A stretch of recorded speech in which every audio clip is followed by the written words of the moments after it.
everybody. Welcome to a special episode of Taking Care of Business. It's 14 years at Allsopp Allsopp, our anniversary, and we'll be hosting 14 business lessons. Or mistakes, however you want to look at it. Well, a mistake is when you learn from the mistake. Is that what it is? You learn from the mistake, it becomes a lesson? I think you learn more from failure than you do from success. Yeah, but success feels better though, doesn't it? So much better. So much better. So you've learned a lot in 14 years. When we first started business, you were 22, I was 24. Yes.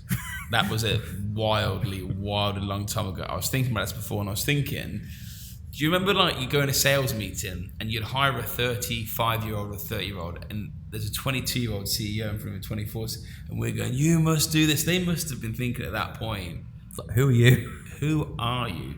And I think you do go through that. And I think when you start a business, and this is not even the lesson on it, I think maybe there is the element of imposter syndrome some people have, where you run the business and you're thinking, oh my God, do these guys trust me? Do they believe in what I'm trying to say?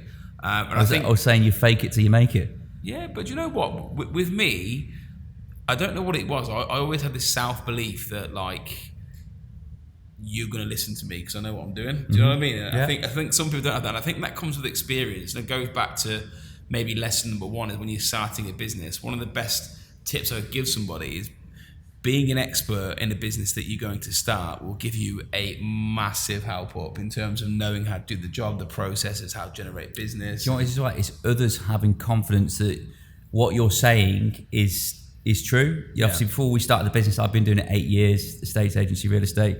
You probably 7 years, and a lot of that in Dubai. And I think when we were speaking to people when we started the company, we had that true conviction that whatever we were saying, definitely we felt was right. And obviously, lo and behold, it was. So let's start with number one then. Lesson number one I've got here is you do not need to reinvent the wheel. You just need to do it better than everybody else. Quite deep.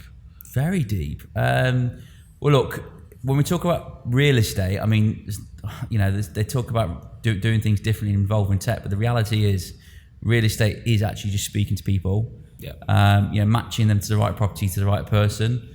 And for us, when we first started the company, you and I worked for different companies. I said to you, Lewis, we can do it so much better than what's out there. That was the conversation. That's exactly what it was. Yeah. And then basically we just added a bit of structure into setting the business up, making sure there's certain things happen throughout the course of the week. If you remember the conversation we had when that business opened, Allsopp Allsopp, is we were saying we don't have paydays in the businesses. So people are getting paid in minutes and hours whenever they did the transaction. We were like, no, people need structure. There wasn't pay slips, if you remember. People would just get a check based on what the person would give. There wasn't morning meetings. There wasn't listing meetings. And I think we were looking at it thinking, wow, we can do it better. So what we did is we just did it better. We didn't reinvent the wheel. We're still doing the same job as a property agency in 2008, but we're just doing it a better version of it. Which, do you know what? If anyone's listening to this and setting up a company now, actually one of the toughest things to do is to be consistent. Really difficult, to make sure you're following the plan, sticking to the plan, doing it week in, week out, year in, year out. Okay, so on to subject number two, or life lesson, business lesson number two. Fail, it's normal. Yes, I actually, over the years in business, when we've had some periods of challenging periods, it's actually brought the best out of me and you, I think. I think when things are going well, you can be complacent. And I like it when things are a little bit tough because it brings out the best in me, whether it's on a football pitch or whether it's in work. I always see the best out of myself. And I don't mind having a few challenges because it always gets my brain thinking a bit more about, okay, how can we do things differently? What can we do better here? I think when it's easy, it's not good for you mentally because you can just end up coasting. You were saying this morning, you said you were playing football last night and you said, Lewis, you would have loved it because these guys are heckling you on the sideline and they want a piece of you. And that's when I come into my own. It's a bit like, if I look at the best moments of me as CEO in the business, my best moments like the pandemic and the moves we made on that, whether that's opening houses or increasing the marketing spend and giving everyone guidance in terms of how we want to push the business and everyone believing in it. I think that, it is normal to fail, but I think don't let failure put you off. If you fail, we failed loads of times in business, And it's never put us off. It's like, okay, well, let's reset. How can we do things differently and work a hell of a lot harder? So, again, this is not business related, but obviously I go through methods of training and then dieting like everyone does. And then my PT said to my online PT, he was like, how was your week? I said, my week was great till Friday. And then Saturday and Sunday it stunk. I had McDonald's and everything else. And in my mind, I was just like, cool, no problem. It's a journey. It's not, there's no destination to success. I'll just reset again on Monday. And I think you've got to have that mentality in business as well, haven't you? You have a bad day, we just reset. Exactly that. Next one here, we've got in business, anything that goes wrong, which there have been things that have gone wrong in our 14 years of business, accept the fault. It's your fault. It's not no one else's. Can you give us some examples of that? It's very difficult. And unless you run a business and you have this mindset that, this is my theory with it, if we do well, it's everybody else's win. It's not my win. If we do bad and we're not generating listings, buyers, sellers, market share, I will take the blame, because a CEO's job and a COO's job and an owner of a business's job, an entrepreneur, is to fix problems. And I think that if I look at the people that have failed, and I've spoken to people that have failed in business, and you don't have, not everyone's an entrepreneur, but if you look at them people, what they say is the market was crap, or we didn't have, you speak to an agent that fails, they go, our marketing wasn't good enough, or there'll be a reason. And rather than sitting down and going, okay, cool, no problem, you failed, but take ownership on what you do and how do you fix it. A lot of people don't have that mindset. It's a difficult thing to do, but we ourselves are probably the most self-critical people, and even if things are going well, we're always thinking, okay, well, what we could have done this, we could have done more. And I think that is a good and a bad trait as well. We literally had a meeting, me and Carl, a minute ago, and the same meeting, we were sitting in the room together, just obviously with our computers on, and Carl was just like, so we're having a very good week this week, we had a very good week last week. Carl's in there going, we're not doing this good enough, I'm putting it in my diary, we're sitting down and we're finalising and I'm sitting there thinking, we've just smashed it this week. But that's the mentality that I think, going back to them standards, I'm ultra critical of myself, whether it's, how I dress, what I'm doing, how I look on pictures, that's how I talk on podcasts. And if you don't have that mentality, it doesn't make you at that elite level. I think you've got to be super critical of yourself. What's your thoughts on business planning? Because very often we speak to people and people are like, what's your business plan? What's your forecast? What's the next 5 years? What's your thoughts on that? So when we first started the business, I looked at our business plan. It was a one-page business plan. And that business plan was, we're going to have 20 people, and then 20 people are going to bring in X, Y, Z amount of money, and this how much money we're going to make. And I look at it now and think, wow, we were wildly off. And then when you drawing out this business plan, we did that, we writ it in, let's call it January 2008 to launch in September or February. But then at that point, the crash happened in the world. So how do you forecast that? And how do you forecast the pandemic? How do you forecast exponential growth your business might have? How do you forecast that you might actually have some really good staff to take you to the next level, or you might lose 3 or 4 staff? So I think when you look at business models, I think doing a 3 to 6 month model helps you set your business up to be able to be very fluid is the best. It's like little checkpoints. So by all means have a yearly goal, but having little checkpoints every 3 months kind of allows you to stay on track, so you're not too disheartened. A year is such a long time, things can change. But if you're 3 months in and you've kind of worked towards that goal, you can think, right, great, okay, the next 3 months I'm going to do this. And all of a sudden, you're halfway through the year and you've done what you want to do. I was speaking to one of my friends over there. He's running a marathon in, I think he's doing Miami, I think he's doing it in. And he's there at the moment, I think it's LA actually. And I said to him, talking about me running the marathon, and I said to him, oh yeah, you'll see if you can beat my time. My time was terrible. I got like 5 hours 50. But you've done it. What I was going to get onto is that I left with a medal, and how I got around, I remember running it, and it was one of the most painful things ever. I got cramp, my calf seized up at 60 miles. But what I did, and this is the same thing in business, I said, Lewis, just get to 18 miles. And I got to 18 miles, cool, 1 more mile to 19. And if you have them little milestones, all of a sudden you're at the 26 mile and you've achieved it. But if you said to someone 18 miles, don't worry, you've got 9 more miles you're going to run, you'd be like, oh my God, seems so finished. Far away, doesn't it?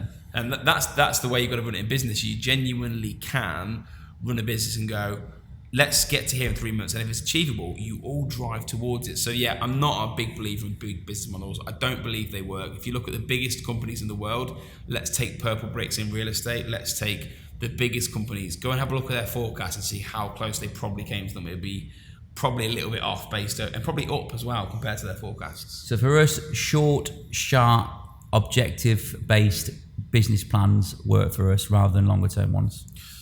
Okay, number 6 I've got here is surrounding yourself with good people. So I'll make this clear. Allsopp Allsopp are the number 1 estate agency in Dubai, not in my opinion, in the opinion of the Dubai Land Department and the awards that we get and the lead generations that we get. That's not because of me and you. That's because we have and we've nurtured some of the best people in the business. If you look at our mortgage business, our sales arms, they're elite agents, and it's important that when you have a business, you've got to find people, and really this goes to the next point of what I've got into together is surrounding yourself with good people and building that culture. The culture is something you need to build, not the company. And if you understand that mindset, you can hire someone that maybe hasn't got the experience, but has, whether it's you watch from the football pitch or watch how they talk or watch their drive. I would rather have someone with that drive and that culture that fits to me than someone's got 20 years agency that's a slob. Yeah. It's interesting because in the early days of recruiting, a big thing for me was chemistry. When you're hiring, you're plotting out, your desk space or, who you're hiring. It's actually, would this person work well with this person from the conversations you had? So chemistry is really, really important. That plays a part in the overall culture. Having, for us, the big thing about our culture is making sure the environment is fun. Yeah. It is objective based, so people know exactly what they need to do over the course of the week, over the course of the month. And it is very much that work hard, play hard. Yeah, I mean, look, we took all the staff to the pool party, didn't we, on Friday? And you can see everybody loved it. We took everybody out. We had a good month. So we took them out, and we took them out on a weekday. Hired out a whole venue, and you look at what we do, whether it is the DJs, the cake house, we have the music booth. I remember every time we've opened the office, the first thing that I say to interior designers, where are the speakers going and how do we get this set up to create that energy in the company? So if you are building a company and you're looking for your next person, ask the question rather than experience, do they match what you're looking for and are they trainable? And that will give you the culture over the company. Problem solving is the key to success. I think problem solving is probably the biggest. If you're running a company, owning a company, I think problem solving is probably your biggest task, because it's not just about I've got this issue. It's so many different things where you might not even think there's a problem, but it's actually finding, okay, well, this is an issue. How do you do it? And ultimately, everyone looks to you as regards to having the answers with problem solving. Yeah, I think you've got to use it in real life scenarios. I mean, if let's say, for instance, if you're not happy with your wife and your relationship isn't good, ask yourself the question hypothetically: have you been having dinner with her recently? Mm-hmm. Is that going to help you build that relationship in a better place? Probably, because you're spending time with that person. If you're not generating listings, what is the process that you're doing to problem solve? Have a look at. Are you prospecting? Are you looking at old landlords? If you don't have buyers, what's your marketing spend?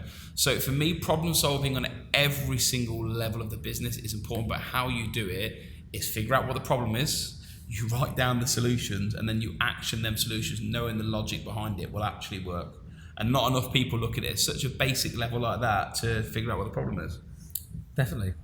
Long-term relationships over short-term wins. Very often in business, you can look at, let's say a deal or some revenue generated over really what might be a long-lasting relationship. So it might be, let's say, for example, someone's had a bad experience with your company or a good one, of way around, and you're looking at really that situation, that money at the time, and not looking at about, okay, well, will this person have a long-lasting relationship with the business? It's hard to do because if you month to month. Obviously, I've been there before where you are thinking, oh my God, like we need the money, we need to do well. But I think karma plays a point in life at some point. It will come and catch up. I mean, obviously with our UK business, I know that we found out there was a landlord that had double paid us and we didn't recognise it for 6 months.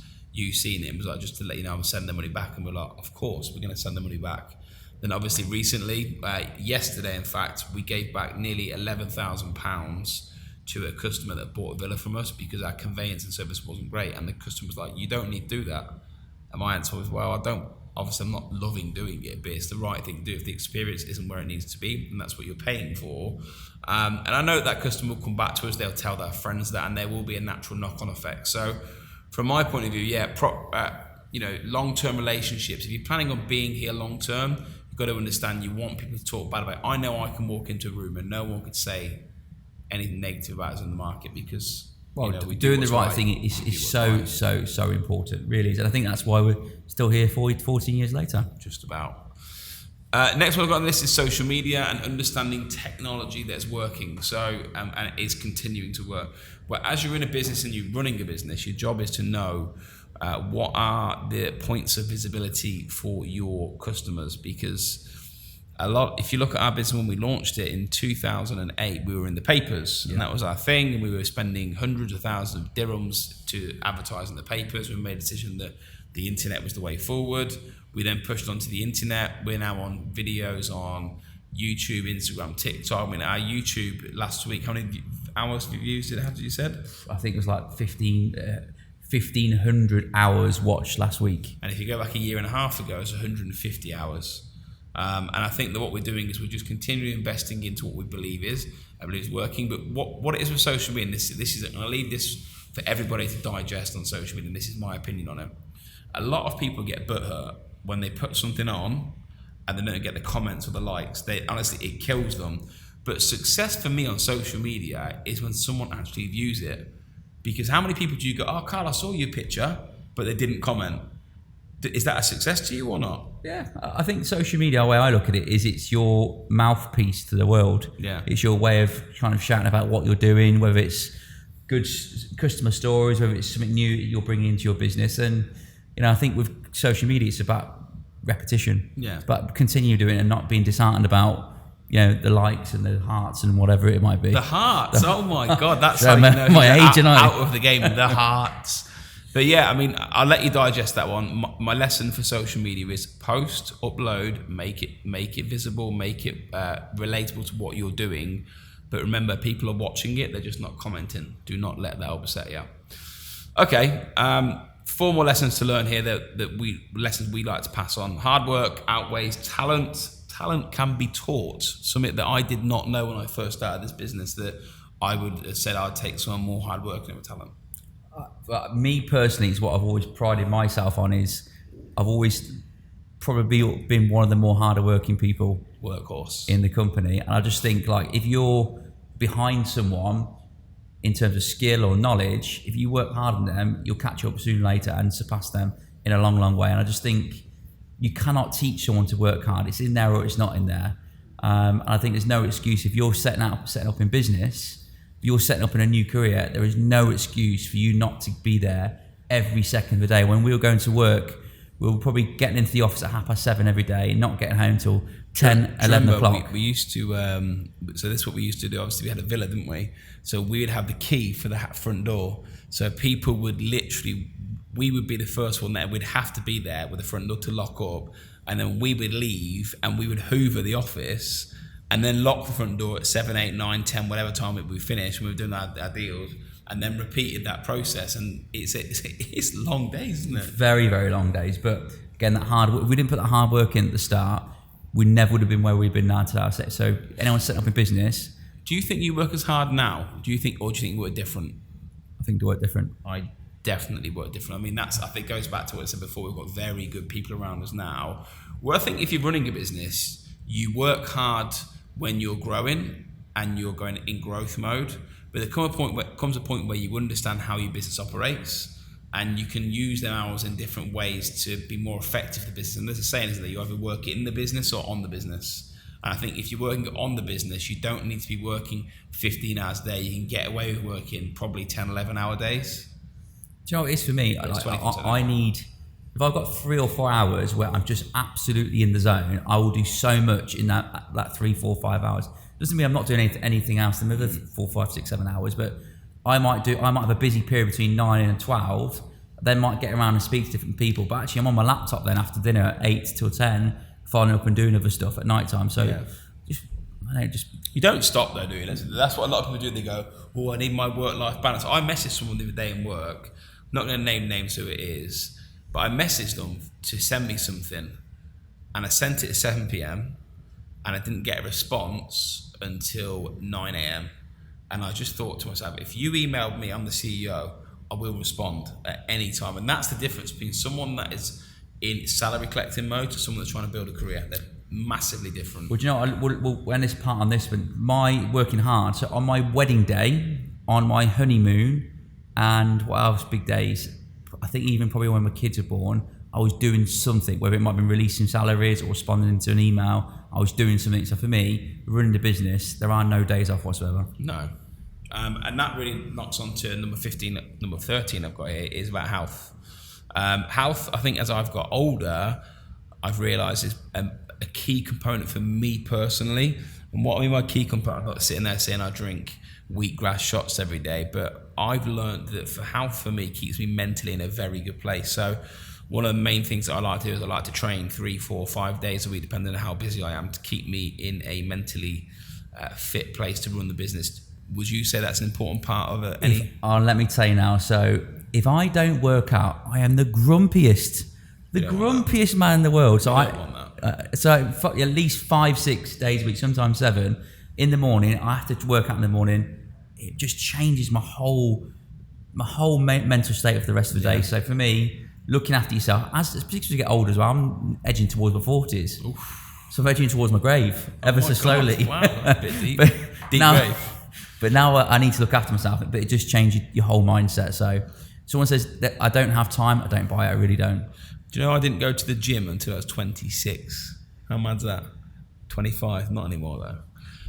But oh God, don't rub my belly. But yeah, I didn't pick a weight up until I was 25 or 26, and I was running the business from 22. I was playing football and everything else. Can I just say one thing? In the early days setting up the business, how bad was our diets? God. Oh my God. So I was telling someone a story yesterday, because I'd never lived alone before.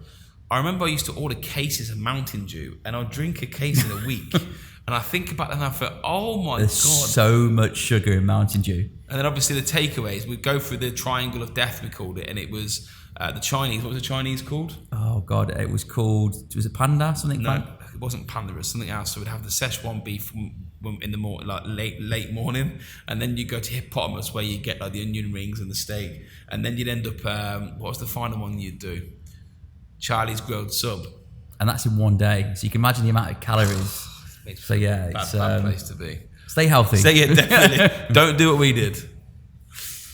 And the final one for me, I'm going to leave you with this, and it's what's really if accelerated me in a personal financial position. And this goes back to how I met my wife, to how we run the business, to how my best investments have been. Taking a risk, but take calculated risk. Do you know What's what? your opinions? Had I not left the UK and come here and said, Lewis, let's go, that's a risk. We would never be where we are today. And every single person out on that sales board today have left mum and dad. They're taking a risk. They're taking a risk on us to come here. So in life, not everything can be calculated. Not everything can be well thought out. Not everything can be business planned. Sometimes you need to go with your gut, roll the dice, take a risk. Yeah, I mean, I use this analogy all the time, and I use it on the sales floor. So my wife, Georgia, and I've got my 2 beautiful children, Harvey and Mila. And I remember the first time I met Georgia in the club, and she was like literally on her own with all her mates, and I thought, I'm going to go and chat to that girl, and I thought, this is a massive risk going over there. But that risk that I took going over there led on to something else. It's the same risk of me jumping on a flight to Dubai and you jumping on a flight. There are massive gains to taking the risk. The best properties I've ever bought, I've leveraged myself to put, this is a little bit uncomfortable, but it worked out with the gains that you get off the leverage is incredible. And I think a lot of people don't get that. What they do is they're willing to stay safe. And how you use that in calculated terms for your business, whatever business that you're in, let's say for instance you're in recruitment, real estate, you know the model, you know how many people you need to hire, you know how your marketing works, you know how much each person will bring in per head. You can scale that by investing more money into whatever your business model is and taking that risk at any level. That could be in any industry, but because you know the metrics of how much you need to spend, how much you need to make.